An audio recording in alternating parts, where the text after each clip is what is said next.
Okay hello and नमस्ते सबैजनालाई।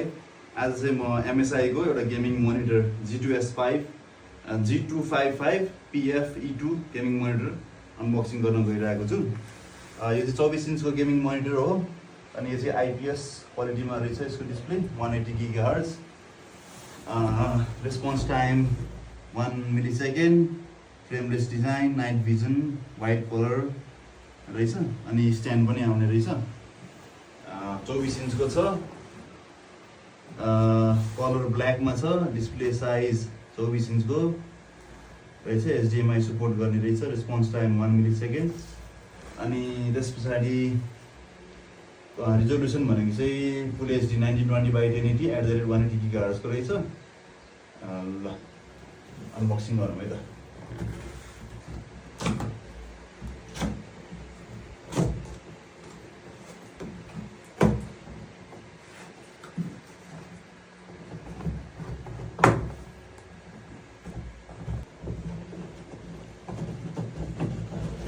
के छ HDMI to HDMI तार रहेछ।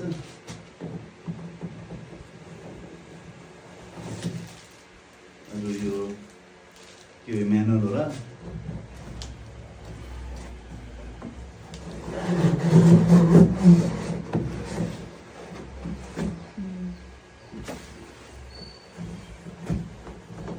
निकाले है त।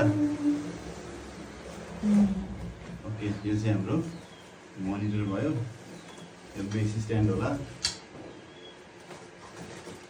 यो हाम्रो पावर केबल अनि यो चाहिँ हाम्रो मोनिटर रहेछ। है ल मोनिटर चाहिँ हाम्रो यस्तो हुन्छ।